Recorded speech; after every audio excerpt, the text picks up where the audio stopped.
Well, hey there, it's Pete with GCI Turf. Hope you're having a great day today.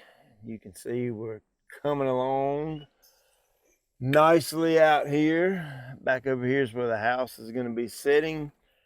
And what I'm going to show you here is quite possibly the single largest yard renovation you've ever seen on YouTube. Of course, I haven't done my homework and see what kind of yard renovation sizes has been done on YouTube, but I'm just guessing.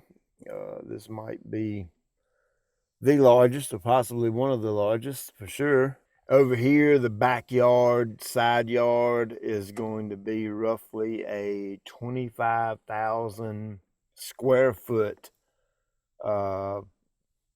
close to PGA Tour spec putting green. I'm not going to go full out spec on it, but it will be really close. That is going to be really cool to see that install. And then everything you see out here, which is roughly, I'm going to say this is roughly somewhere between 2 to 3 acres. I'm going to say it's probably closer to pushing the 3 acre mark, 2.5 maybe. But all of this is going to be Bermuda grass.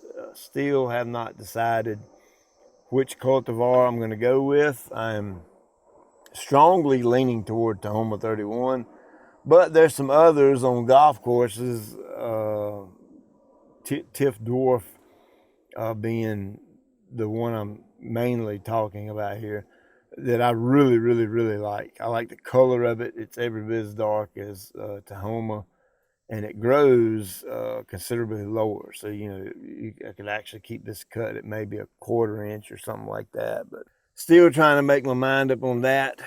You can see right down there is where the shop is going to go. You can see we're kind of grading out the pad for all of that. So we're getting close to that. Pretty much all the trees are down that's coming down, except this one, see right here, this one big one right there is coming down, and then that other big one right there is coming down. Simply for 2 reasons. Both of those produce a nut, or the little sticky sweet gum balls, and I don't want to deal with that ever again, so they're coming down. A second reason is to give me a little bit more morning sun, because the sun kind of comes up that way, and warm season turf, we're shooting for all the sunlight we can possibly get. So that's just the second reason why those 2 trees are coming down. But the main reason is I don't want to deal with those gumball thingamajiggies for the rest of my life. To my knowledge, all the sweet gums or nut producing trees, other than the oaks, of course, that'll have acorns, but I will be bringing the natural area beds out far enough to where the acorns will fall in the bed and not in the turf. For reference, today is Saturday, August 22nd, and the good news is we have a firm confirmation the builder is going to start on the footing over here of the house September the 1st, or at least get his equipment over here to be able to start that September 1st. So we are super excited about that. Water situation, as of right now, I'm still planning on pulling out of the creek back down there through the woods. Got a road cut all the way back down in there, but I may use that as a secondary source of water. I got to do some math and see what it's going to cost to get the water pumped from there to up here to a holding tank, versus the road bed there is wide enough where I can get a well truck down in there. And down in that bottom, I think would be a really good spot to attempt to dig a well and have, I got the well for the house up here, and then have a secondary well down there in the bottom that would be specifically for grass. And of course, you're taking a chance anytime you dig a well. You might hit 3 gallons a minute, you might hit 100 gallons a minute, you just never know. So that's a possibility. I need to get the well guy here and get an estimate on that, and then kind of weigh out the cost between that or pulling water from the creek. If I do go with the well, there's a strong possibility that I will still use the creek as like a secondary backup type water, with like a manual gas powered pump down there to just pump up here to fill. I'm gonna have a nurse tank up here, and the nurse tank's probably gonna be, I don't know, 5,000 gallons maybe, that either the creek or the well will supply that, and then an irrigation pump will pull out of that tank to water the yard, to a true underground system.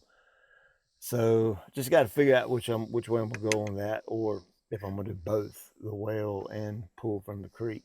As I said, this is going to be Bermuda, which is a warm season turf, which August 22nd is getting a little bit late to plant it. And even if I had the irrigation installed, even if I had the grading done, even if I had the yard completely 100% ready to plant today, I still would not plant it this late in the year.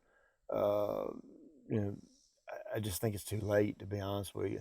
I didn't have time to root and take hold and start going real good. I'm sure golf courses do it all the time, but for me personally, it's just too late. So I'm going to wait. But what I am doing now is all the weeds you see out here. This is crabgrass. I got lespedeza. Gosh, it's just loaded with different kind of weeds, and you can see I got little maple trees growing right there. The one good thing is, to date, I still have not seen the first drop of common Bermuda, or wiregrass is what some people call it. Well, I know you're asking, if you're going to plant Bermuda, why is it a big deal if it's common out here? Well, common Bermuda has a different texture, a different color. The length between the nodes is further apart than, say, a hybrid Bermuda. It's just not going to blend in, not going to mix well. And taking common Bermuda out of a hybrid Bermuda is extremely difficult, if not impossible. I have not seen any common Bermuda out here anywhere, which is fantastic. Back to the renovation, all these are summertime weeds that once the frost hits, they kind of go dormant and go away, and then whoop, pop back up the following year as the ground temps and air temps warm up. Well, the timing on this should be absolutely ideal, as long as the weather cooperates during the winter. The builder has said that we should be completely 100% done with the house by the end of March 2027, which is fantastic. And that will put me in a prime time frame around the end of April, 1st of May, to sprig, seed, sod, whatever it is I end up doing Bermuda-wise out here. So the timing, like I said, as long as the weather cooperates during the winter, because it's hard to build a house in the mud. If the weather cooperates, the timing is going to be absolutely ideal.